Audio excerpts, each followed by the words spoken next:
Hey, what's going on YouTube? Today I'm going to be talking about the differences between a regular keyboard and a mechanical keyboard, and the advantages you can have by using a mechanical keyboard while you're gaming, and a possible mod you can make to your mechanical keyboard. So this keyboard I have is an Alienware keyboard. It's a default keyboard that I got with my desktop PC, and this is the CM Storm Quickfire Rapid with mechanical cherry blue switches. So first let's take a look at this regular desktop keyboard.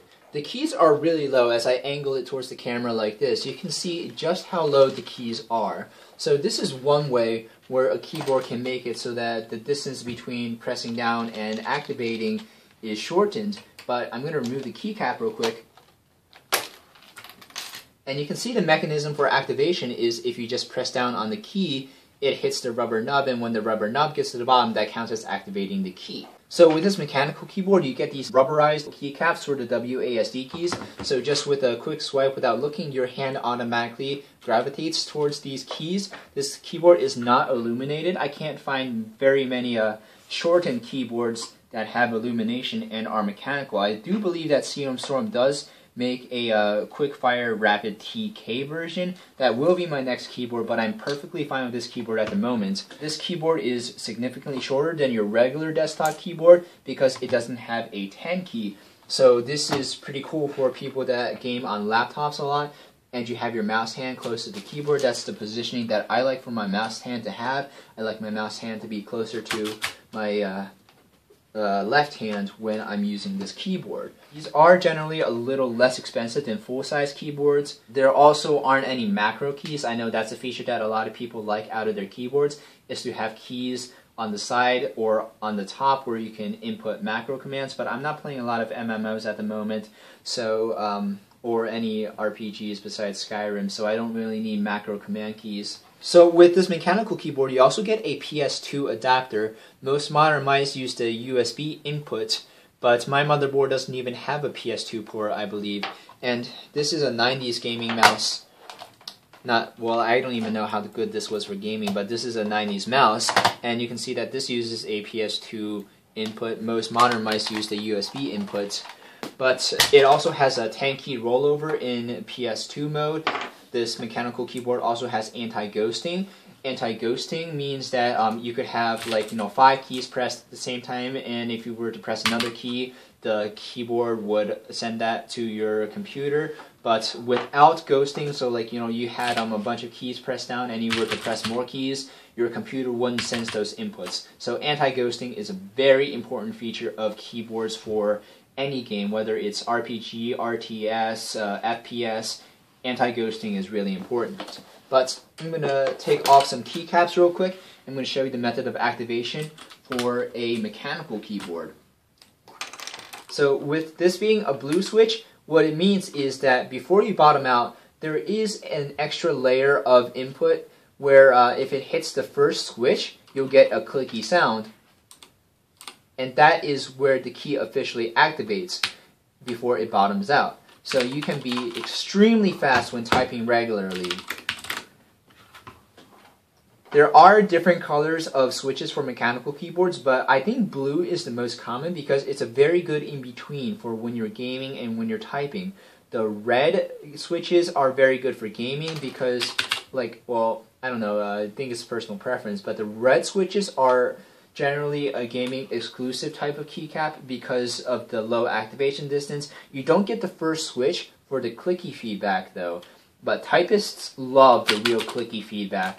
And just by getting this keyboard, you can raise your typing words per minute by 20 without even doing any more typing practice. But a mod that I like to make with this keyboard is adding an extra layer of synthetics. These are called O-rings, and a bag of these is probably $3 off of Amazon.com, and I add these to my keys so that the distance between bottoming out the keys is even shorter. And this is helpful for keys where you have to hold down for a long period of time. Like in Battlefield 3, you have to hold down the shift button for a long time if you're sprinting across the map because it's not toggle sprint. In Call of Duty, you're pressing shift once and you're sprinting until you stop moving. But in Battlefield, if you want to sprint, you're going to have to hold down the shift key the entire time. So This is a mod that you can make. It'll also make your keys sound a lot softer when you do bottom out your keys, but I don't have this mod on my entire keyboard, only on the keys where I need to bottom out a lot. But it's definitely your choice and preference whether you want to pursue the O-ring mod or not. It's by no means required, and you have a good keyboard regardless of whether you put on the mod, but I find it very helpful for keys that you have to hold down for long periods of time so your fingers don't get tired. So games where a mechanical keyboard can be advantageous over a regular keyboard are definitely real-time strategy games like StarCraft, where you have to be all over the place all the time. With first-person shooters, it's iffy how much benefit you can have by having a mechanical keycap structure, because you are bottoming out keys a lot. You know, you're using WASD, you're hitting reload, you're hitting melee, but those are few and far between. For the most part, you are just bottoming out keys a lot. And the keys definitely do come down softer on a regular rubber nubby keyboard, but you can have the keys be a lot higher and still have that quick feedback with the first layer of clicking with the blue switches, instead of having to have keys that are this low. I don't like my keyboards to have keys this low. I like my fingers to be in a regular angle position, and that's what this keyboard really affords to me.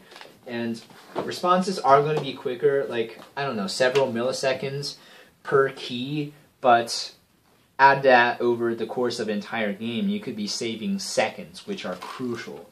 So, definitely advantageous for real-time strategy games where you have to be all over the place and fast. Definitely going to be advantageous for regular typing if people write essays and stuff.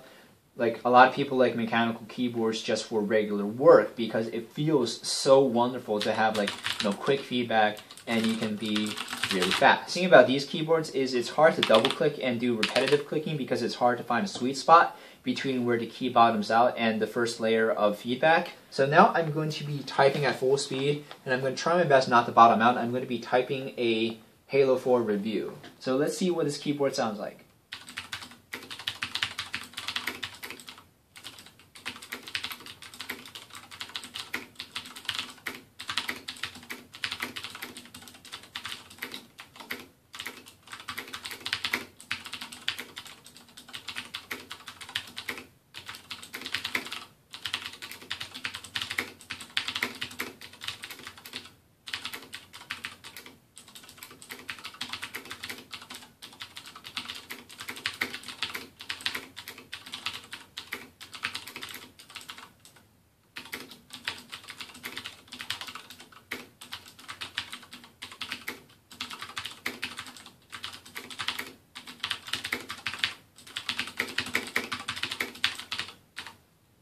Alright, so I hope you enjoyed this review. Be sure to leave a like rating if you did. If you have any questions, feel free to ask.